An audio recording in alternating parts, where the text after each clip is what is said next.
Hello students, welcome to today's video. In this video we are going to discuss competency focused practice question for class 12th of ISC for the subject political science. So in this video first we are going to discuss the multiple choice question, that is MCQ. So let's begin. First question is, which of the following are the defining features of liberal democracy? Okay, इन सारे में से liberal democracy का क्या feature है? So first, constitutional government. Yes, in democracy the government should based and run on constitution. Second, guarantee civil liberty and individual right. Yes, government citizens should be granted fundamental rights. Next, it invests political authority with potentially unlimited power. Now you see the word unlimited power. Never. Democracy always talks about limited power, limited government, check and balance. Fourth option, there is open struggle for power among the parties. Yes, तो democracy का मतलब ये है कि सभी को power में आने का और इलेक्शन लड़ने का राइट है. So the wrong option is option 3. तो अगर हम थर्ड ऑप्शन को एलिमिनेट कर देते हैं तो option D is going to be the correct answer.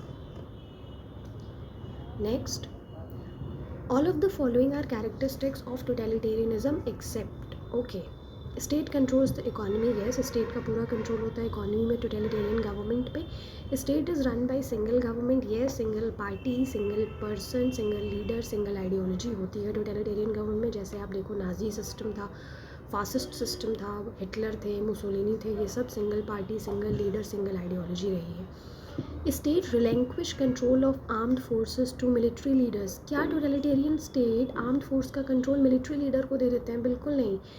Totalitarian state अपने स्टेट की मिलिट्री खुद अपने कंट्रोल में रखते हैं, वही वो लीडर होते हैं, उसके लिए कोई सेपरेट मिलिट्री लीडर नहीं होता है. So this option is wrong. State censors newspaper and other forms of media. Yes, this is also true. So option C is going to be the right answer.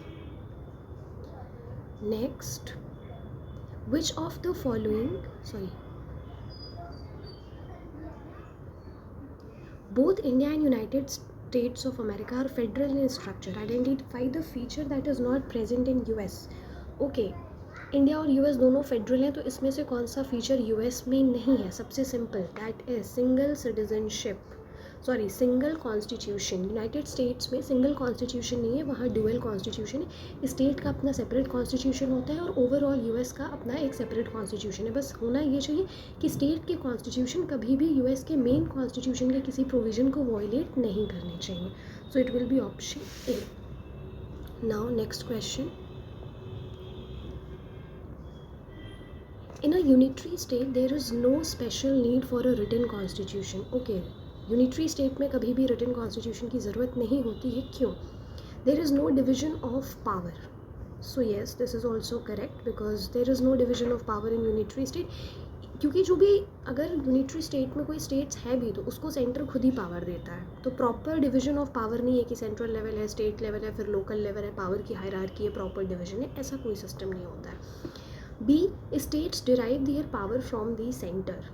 तो ये भी सही है, states को centre ही power देता है. जितना आप चाहो, जितना सेंटर चाहेगी उतने ही पावर्स आपको मिलेंगे. Third, the constitution can be amended as and when required by central government. हाँ, कॉन्स्टिट्यूशन बहुत ईजिली यूनिटरी गवर्नमेंट में चेंज किया जा सकता है. इट इज़ वेरी फ्लेक्सिबल, क्योंकि सिर्फ सेंट्रल गवर्नमेंट का ही रूल होता है, तो वो अपने हिसाब से कोई भी मेजॉरिटी लगा के उसको अमेंड कर सकती है. स्टेट गवर्नमेंट से कंसेंट लेने की कोई भी ज़रूरत नहीं होती है. Power of the local government can be changed at the will of central government. Yes, local governments को उतनी ही पावर मिलती है जितनी सेंट्रल गवर्नमेंट चाहते हैं देना, उतना ही. अब आप देखो, ये चारों ही ऑप्शन सही हैं, बट अगर आप, क्योंकि ऑप्शन में तो चारों नहीं है, अब हमें इसमें से देखना है मोस्ट अप्रोप्रिएट कौन सा सही जा रहा है. चारों जो आपको मतलब ऐसा लग रहा है ये सब प्राइम फीचर है फेडरल के, यूनिटरी के, क्योंकि इसमें कोई रिटन कॉन्स्टिट्यूशन की ज़रूरत नहीं होती. पहला, डिवीजन ऑफ पावर नहीं होना चाहिए. दूसरा, कॉन्स्टिट्यूशन अपनी मर्ज़ी से अमेंड कर सकते हैं. लोकल गवर्नमेंट को पावर सेंट्रल गवर्नमेंट की मर्ज़ी से ही मिलती है.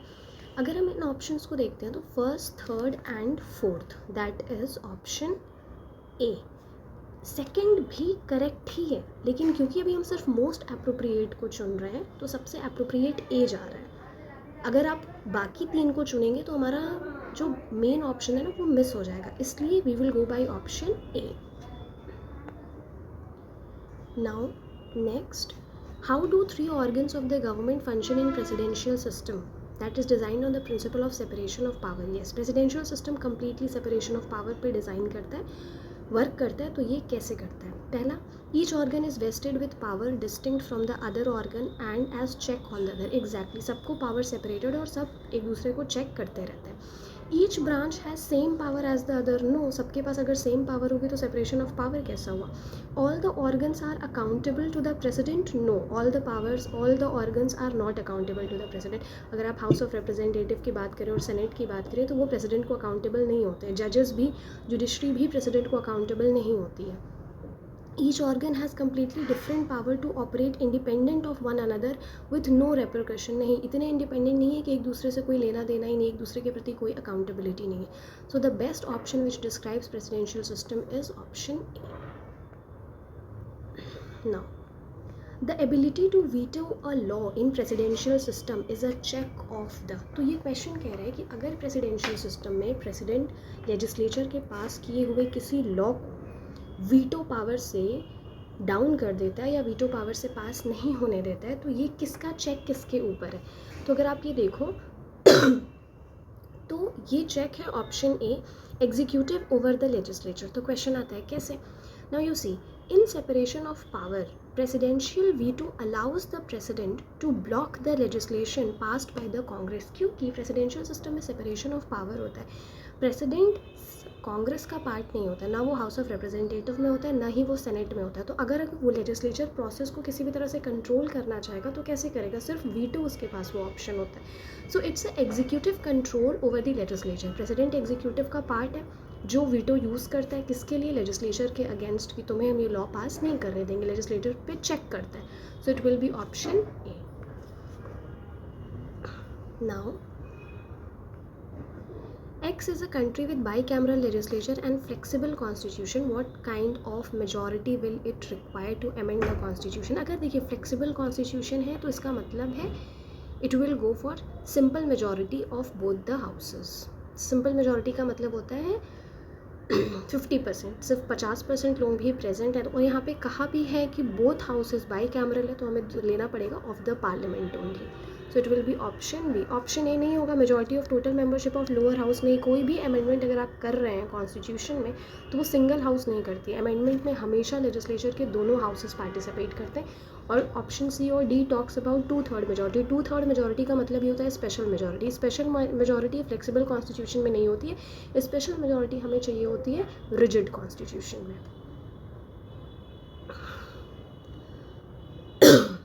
Now next question, it's a bit tricky one. Which one of the following combination would best explain election and representation in India? इसमें से कौन सा सिस्टम ऑप्शन बेस्ट एक्सप्लेन कर रहा है इलेक्शन को इंडिया में? अब आप देखो, पहला ऑप्शन FPTP तो इंडिया में है, first past the post system, जिससे कि प्राइम मिनिस्टर का इलेक्शन होता है. Whosoever receives the maximum number of votes, majority of votes is the winner. Second, single party system नहीं, इंडिया में मल्टी पार्टी सिस्टम है. Territorial representation, so yes in India territorial representation is there. अब territorial representation का क्या मतलब होता है कि एक टेरिटरी को आप डिफरेंट कॉन्स्टिट्यूएंसीज़ में बांटते हो, वहाँ पे अलग अलग रिप्रेजेंटेटिव अलग अलग पार्टी से खड़े होते हैं और उस टेरिटरी के सिटीजन्स अपने रिप्रेजेंटेटिव को चूज़ करने के लिए वोट डालते हैं और अपने रिप्रेजेंटेटिव को चूज़ करते हैं. ये होता है टेरिटोरियल रिप्रेजेंटेशन. सिंपली उस टेरिटरी को रिप्रेजेंट करने के लिए जो रिप्रेजेंटेटिव चुना जाता है उसी को टेरिटोरियल रिप्रेजेंटेशन कहते हैं. नाउ ऑप्शन बी, तो इसमें ऑप्शन ए तो नहीं होगा क्योंकि हमारे यहाँ सिंगल पार्टी सिस्टम अभी नहीं है, इंडिया का ही पूछ रहा है. Option B, relative majority vote victory system, तो ये बिल्कुल है first past the post system का ये दूसरा नाम है, मतलब इसको इस नाम से भी जानते हैं. So it is there. Multi party system हमारे यहाँ है, टेरिटोरियल रिप्रेजेंटेशन भी हमारे यहाँ है. So correct answer is option B. But मैं डिस्कस सारे ऑप्शन करूँगी. ऑप्शन सी में आप देखो, फर्स्ट पास तो है, मल्टी पार्टी भी है, फंक्शनल रिप्रेजेंटेशन हमारे यहाँ नहीं है. फंक्शनल रिप्रेजेंटेशन का मतलब होता है स्पेशल इंटरेस्ट के लोग जो एक स्पेसिफिक ग्रुप के होते हैं, ऑक्यूपेशन बेस्ड होते हैं, जब सिर्फ वही इलेक्शन में पार्टिसिपेट करते हैं। जैसे किसी लेबर यूनियन का इलेक्शन होना है तो उसमें सारे उसी लेबर यूनियन के जो मेंबर्स हैं, सिर्फ लेबर कम्युनिटी से वही पार्टिसिपेट करेगी, तो ये फंक्शनल रिप्रेजेंटेशन। तो इंडिया में ये at a wider best explain थोड़ी कर रहा है, ये तो छोटी छोटी जगह पे होता है। अगर आप मास लेवल इंडिया पे देखो तो फंक्शनल रिप्रेजेंटेशन हमारे यहाँ नहीं है। ऑप्शन डी रिलेटिव मेजॉरिटी है, बाई पार्टी सिस्टम नहीं है, हमारे यहाँ मल्टी पार्टी सिस्टम है, बहुत सारी पार्टीज़ हैं जो इलेक्शन लड़ती हैं। फंक्शनल रिप्रेजेंटेशन भी हमारे यहाँ नहीं है, so option D is also wrong. Clear? Now this option is there, territorial representation. तो टेरिटोरियल रिप्रेजेंटेशन हमारा होता है इसके through, the members of Lok Sabha are elected by this system, जहाँ पे पूरे इंडिया को 543 कॉन्स्टिट्यूएंसीज़ में बांटा जाता है। हर कॉन्स्टिट्यूएंसी से चुनाव लड़ने के लिए रिप्रेजेंटेटिव्स खड़े होते हैं और सिटीजन्स अपने कैंडिडेट को चूज़ करने के लिए हर पोलिंग बूथ पे जाके, अपने एरिया के पोलिंग बूथ पे जाके वोट कास्ट करते हैं। So territorial representation is of the used for the elections of Lok Sabha. Second is functional representation. अब आप देखो, अभी मैंने आपको ऊपर भी बताया, फंक्शनल रिप्रेजेंटेशन हमेशा उनके वोकेशन के लिए यूज़, उनके वोकेशन से यूज़ होता है। वोकेशन का मतलब होता है आपका स्पेशल इंटरेस्ट, आपका ऑक्यूपेशन क्या है, आपका प्रोफेशन क्या है, उस बेसिस पे ही आप इलेक्शन में पार्टिसिपेट करोगे, जो एक सेपरेट एंटिटी या सेपरेट ऑर्गेनाइजेशन के लिए होता है। Now first past the post system, तो ये तो बिल्कुल ईजी है, जिस भी कैंडिडेट को सबसे ज़्यादा वोट मिलेंगे बाकियों से, वो कैंडिडेट जीत जाएगा। पीआर सिस्टम इस ये बनाया ही इसलिए गया क्योंकि जब सारे वोट, सबसे ज़्यादा वोट पाने वाली पार्टी लेके चली जाएगी तो माइनॉरिटीज़ का क्या होगा, तो माइनॉरिटीज़ को चांस देने के लिए प्रपोर्शनल रिप्रेजेंटेशन लाया गया कि जो जितने प्रपोर्शन में है उसको उतना रिप्रेजेंटेशन मिलना चाहिए उसके न्यूमेरिकल स्ट्रेंथ के हिसाब से। So let's go for option, ये जो हमने मिलाया है इसके अकॉर्डिंग हमारा आंसर बनेगा option 3, that is option C. First का थर्ड, टू का फोर, सेकेंड का थर्ड का सेकेंड एंड फोर्थ का first. Now while two state has two senators, member of House of Representatives are elected. Okay, जैसे senators, senate में equality of member है कि state बड़ा हो या छोटा, हर स्टेट से 2 ही मेंबर जाते हैं, तो हाउस ऑफ रिप्रेजेंटेटिव में मेंबर कैसे जाते हैं, according to state geographic size नहीं, स्टेट बड़ा हो या छोटा इस बात से कुछ भी फ़र्क नहीं पड़ता है। स्टेट की इकोनॉमिक साइज़ क्या है, मतलब उसकी जीडीपी कितनी है, उसका इनकम कितना है, उसकी मॉनेटरी स्टेटस क्या है, इसके बेसिस पे भी मेंबर्स नहीं जाते हैं। According to state population, house of representative में मेंबर्स स्टेट पॉपुलेशन के हिसाब से जाते हैं, जैसे इंडिया की लोकसभा में जाते हैं। अगर स्टेट की पॉपुलेशन ज़्यादा है तो उनकी प्रॉब्लम्स भी ज़्यादा होंगी, उनको मैनेज करने के लिए लोग भी ज़्यादा चाहिए, तो उनकी रिप्रेजेंटेशन भी ज़्यादा होती है, उनके लिए सीटें भी ज़्यादा रखी जाती हैं। Last option, based on each state need according to states population. Fourth option is based on each state's need according to state's population. We need to cross check the answer. अगर आप ऐसे देखें तो ऑप्शन डी ज़्यादा appropriate है. So the correct answer will be going to be option C, according to state's population. Now we will proceed to next question.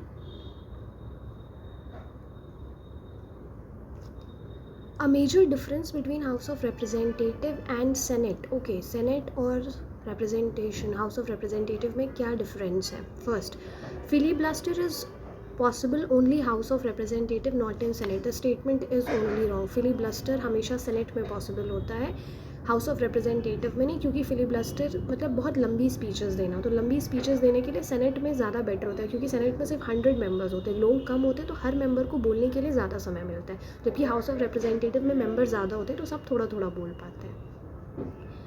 Money bill originate in senate, not in house of representative, ये statement भी wrong है। Money bill always originate in house of representative and final shape is given by the senate. Next, each state irrespective of their size and population has equal representation in House of Representative, not in Senate. Again this statement is wrong, vice reverse कर दिया, equal representation Senate में मिलता है। Last option, the Senate decides the final impeachment, not the House of Representative. So this is correct. जब भी impeachment की बात होती है, final इन्वेस्टिगेशन जो होती है, फाइनल डिसीजन जो होता है वो सेनेट का होता है. हाउस ऑफ रिप्रेजेंटेटिव चार्जेस को फ्रेम करता है और सेनेट उन चार्जेस को इन्वेस्टिगेट करता है. तो इम्पीचमेंट में फाइनल डिसीजन सेनेट का होता है. तो ये प्रॉपर डिफरेंस होगा, that is option D. Now an emergency is declared under Article 356. The governor of the state act like agent of the president. Okay, 356 के अंडर इमरजेंसी लगाई गई है तो प्रेसिडेंट ऑफ इंडिया, गवर्नर उसका agent act करता है president of India का. Okay, तो ऐसी सिचुएशन में कौन सी इमरजेंसी लगेगी? तो ऑलवेज रिमेंबर, जब गवर्नर की बात आ गई तो गवर्नर स्टेट, तो it will be constitutional break down of state machinery. अब आप देखो, सारी इमरजेंसी को याद करने का एक ट्रिक है, दैट इज़ NSNF. ये है 352 में नेशनल, स्टेट में करो +4, नेशनल में +4 करो क्या हो जाएगा 356, फिर करो +4 हो जाएगा 360. तो हमारे यहाँ 3 इमरजेंसीज होती हैं, नेशनल, स्टेट और फाइनेंशियल. नेशनल वाली होती है 352 में, स्टेट होती है 356 में. तो आप वैसे भी कर सकते थे, आर्टिकल 356 में स्टेट इमरजेंसी की बात की गई है. अगर गवर्नर इम्पोज कर रहा है तो वो स्टेट इमरजेंसी होगी. Clear? Now next, Sameer has been appointed as to be the permanent executive branch of the government. Okay, मतलब सिविल सर्वेंट है, तो उसमें से क्या एसोसिएटेड है? पहला, अकाउंटेबिलिटी टू द पीपल. नहीं, सिविल सर्वेंट अकाउंटेबल होते हैं पीपल के लिए, लेकिन डायरेक्टली नहीं, जितना डायरेक्टली गवर्नमेंट होती है. एक्सपर्टीज़ तो बिल्कुल होगा क्योंकि एग्जाम ही क्वालिफाई करके आए, बहुत पढ़ाई की है. Recruitment through competitive exam definitely. No affiliation to any political, yes वो पोलिटिकली न्यूट्रल होते हैं. So correct answer will be second, third and fourth, that is option B. Now moving towards the next question. Judiciary. Choose the correct option that does not explain appellate jurisdiction of the Indian Supreme Court. इसमें से कौन सा option India के supreme court के appellate jurisdiction से नहीं है? So first option, in civil cases without certificate issued by the concerned high court, interpretation of the constitution, criminal cases only if certificate issued by the concerned high court where death sentence is reversed, dispute arising out of pre-constitutional treaty. Now always you remember, इसमें से appellate jurisdiction का part क्या नहीं है? interpretation of constitution, क्योंकि interpretation of constitution supreme court के original jurisdiction का part है. जब भी कॉन्स्टिट्यूशन से रिलेटेड कोई डिस्प्यूट होगा तो ये हमेशा पहली अपील में, पहली बार में सुप्रीम कोर्ट जाएगा. इसके लिए आपको अपील एपेलेंट में नहीं आता है कि आप पहले हाई कोर्ट में अपील करो फिर सुप्रीम कोर्ट में जाना. Rest all the cases belongs to the appellate jurisdiction of the high court. Now next question, which of the following correctly defines the separation of judiciary from the executive? Okay, मतलब judiciary और executive में separation के लिए ये सारे points में से कौन सा सबसे एग्जैक्ट डिफाइन कर रहा है? पहला, judiciary is neither a branch of executive nor in any way subordinate to. Exactly, judiciary बिल्कुल इंडिपेंडेंट होती है और इंडिपेंडेंट रहेगी तभी वो सही तरीके से काम कर सकती है. एग्जीक्यूटिव के प्रति वो बिल्कुल अकाउंटेबल नहीं होती है. Judicial administration is organised and run in accordance with the rules and orders of the supreme court. Exactly, judiciary की पूरी एडमिनिस्ट्रेशन सुप्रीम कोर्ट के ऑर्डर्स पे ही काम करती है. Judicial administration is independent of central and state administration. Yes, judiciary के administration को सेंट्रल और स्टेट के, मतलब सेंट्रल गवर्नमेंट कोई एडवाइजरी जुडिशियल एडमिनिस्ट्रेशन को नहीं दे सकती है. स्टेट एडमिनिस्ट्रेशन कोई जुडिशियल एडमिनिस्ट्रेशन को कुछ नहीं कह सकता है. जजेस और जुडिशियल अथॉरिटी को जो सही लगेगा वो उस चीज़ को जजमेंट देंगे. Fourth option, the judiciary is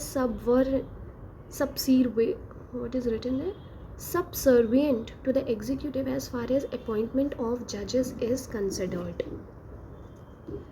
So this is not point of separation. क्यों? क्योंकि जुडिशरी एग्जीक्यूटिव पे डिपेंडेंट है अपॉइंटमेंट ऑफ जजेस के लिए, क्योंकि because at the end of the day supreme court जजेस are appointed by the president and president is part of executive. तो ये तो जुडिशरी और एग्जीक्यूटिव का एसिमिलेशन हुआ, सेपरेशन तो नहीं हुआ. So what will be the correct answer? First, second and third, which is given in option B. So this will be the correct answer. Now next question is, okay, there are terms and meaning. We have to match the term with their meaning.